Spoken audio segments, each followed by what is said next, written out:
Hey guys, it's Frida here, and today we're going to be discussing A Quiet Place. The place that you go where there's all these monsters and they can't really see anything, but they can hear you. And if they hear you, they come and they get you and they eat you and they eat your family and they eat animals, they eat everything that they hear.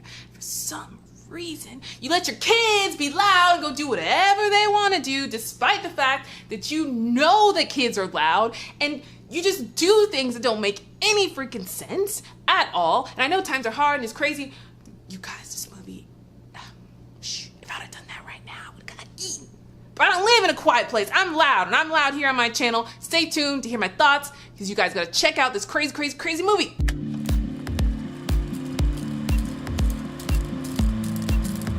Alright, so you guys, this movie had me on the edge of my seat the entire time. You know when you're watching a thriller and like everything that happens to the characters in the movie, you're like, ooh, ooh, oh, and you're like in your seat and you're just like, oh my gosh, it's like you can feel everything that happens to them. And it's kind of a testament to how good this film is at developing their characters. You know, there's a lot of points in this movie that are slow, but they're slow for a reason. I mean, it's because it's quiet. Everyone in the film is so quiet. It feels very slow in moments, but it builds up to something. It gives you that connection with the characters. There's a reason that it kind of takes its time. So that way, when you get to those certain points, you're just like, you're like in it with them.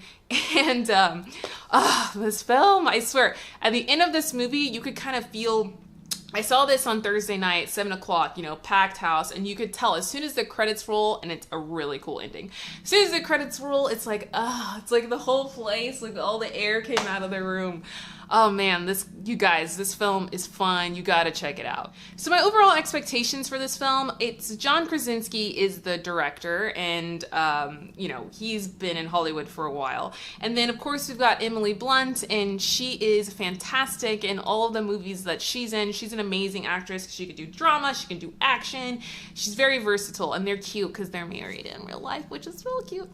And it was so cool to see them on screen together because you could kind of like feel their natural passion for each other. And John did such a good job. You would never guess this is like his first feature film, let alone doing like a thriller or horror. Like, I know even to put like these little movie reviews together, you know, you gotta edit, you gotta cut. And to do a thriller is not, I imagine, is not easy to get people to be into it and to flinch and to do all those things and to have the right angle. So as far as directing and as far as the way this movie looks, it looks really, really good. And my expectations were high because of all the good buzz that we'd heard coming up into this weekend. And let me just tell you, this movie exceeds expectations because the experience itself is just invigorating. So a quick rundown of what this film is about, if you don't know, is basically this family and the whole entire world, they've been invaded by these alien creatures. And what I appreciate about this film is we don't know where they come from. We don't really know that much about them, except that they have super hearing. They're almost like bat-like, where they can't really see you, but they can hear you. And you have to be really, really quiet in the world that they live in. And these aliens, these creatures have managed to kill off a great deal of the human population. And so we are seeing the human experience through this family that lives on a farm. And we see how they live their life, and we see how they try to be quiet and continue to live life as normal people. And that's all it's about. It's about being quiet. And of course, we know things happen, families happen, kids happen. And like I said earlier in my intro, you let your kids do some crazy stuff. And guess what? Things are going to be loud, things are going to happen. At one point, you'll see Emily Blunt's character is pregnant, and we all know that pregnancy is not a quiet thing. So that's what the film is about. It's just about following this family in this kind of post-apocalyptic world and seeing how they cope with these aliens that can see them, that can hear them, and as soon as they hear them, you're dead. One of the things that I really appreciate about this film is, you know, it's kind of a commentary on family life, right? So you have the eldest daughter who's deaf. And a lot of times we know teenagers can kind of be that way where they don't listen to their parents.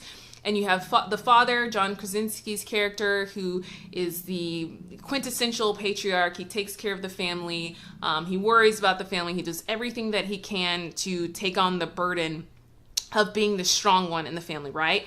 And then, of course, then we have Emily Blunt, who is, her character is pregnant, and she goes through a lot of scenes where we see her constantly doing all the housework and all the, you know, being the mom, being the teacher, like going through all these things that mothers, that are expected of mothers, but also she has moments where she has to suffer in silence.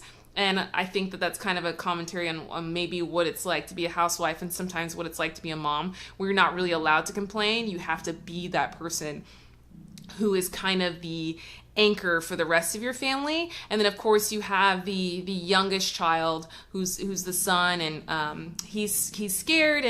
And as someone who is the youngest child, I know sometimes it's hard when you have to step up and you're not really ready, and you've got older siblings who've been holding your hand the whole time, and then you have a moment in life where, you know, your parents need you to step up. It doesn't matter that you're scared. You have to take care of your family, and you have those moments in your life that you learn how to be an adult. And I think this movie is kind of a commentary on family life, a quiet place, you know, a place where sometimes in the home we don't always say what we mean, we don't always express everything that we feel, but each person has their life issues, have their problems, and if maybe if they speak too loudly, you know, the monster will come and get you. I mean, I don't know for a fact if that's kind of what they were playing on, but that's what I got out of it, is sometimes it's okay to tell people how you feel, even if you think that something's gonna come and get you.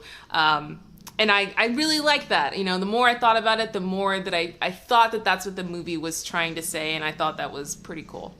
Okay, so let's get into some things that maybe I didn't like, because no film is perfect besides Empire Strikes Back. Okay, so for me, when I watch a scary movie, I'm not really a huge fan of jump scares, okay? So, and this movie is full of jump scares. I feel like they're cheap. You know, I feel like they don't scare me. Like, once I realized this movie was just, the scary parts were gonna be all like, like jump scares, and then it lost me there, because that personally doesn't scare me. The thrillers and the scary movies that scare me are psychological thrillers. But that doesn't mean I didn't enjoy the movie any less. I just wish that it had done less jump scares. Like, because then what happens when I know that that's what you're doing, then I relax a little bit more, because I realize that you're, as a filmmaker, John Krasinski, as a filmmaker, you know, they're just trying to scare us. And you can still enjoy the ride. I still enjoyed myself, but I just wish that they hadn't done that so much. Jump scares for me, they're just kind of cheap. It's just cheap filmmaking for me, and it didn't work. And another thing that I didn't like, oh my gosh, this is one of those movies that you watch and I swear you're like, what are you doing? Like, why are you making this decision? It's so dumb. And then later on when I thought about it, because I always type notes on movies, right? And I thought, okay, again, this is a commentary on family. And as families, as people, we do some pretty dumb crap. I mean, you guys will watch this film and think, what are you doing? Why don't you see? And then it's like too late, you know?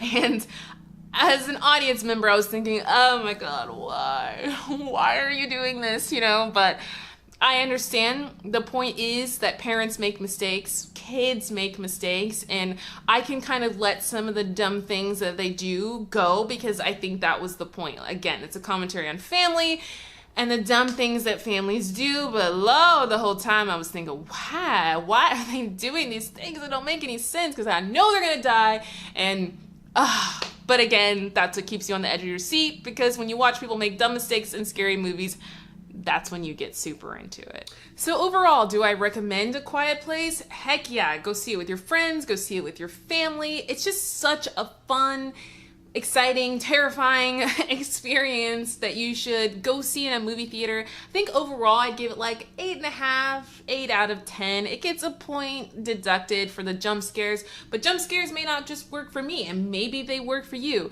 It didn't lessen my experience at all, and I think you guys should go see it as soon as possible, because you don't want anyone to spoil it. So thank you for staying tuned for my review. Hopefully I'll hear from you guys soon. Please like, subscribe, tell me your thoughts down below. Have you seen it already? Did you like it? Did you not like it as much as I did? Did I miss something? So please, I hope to hear back from you guys, and I will see you soon on my next review.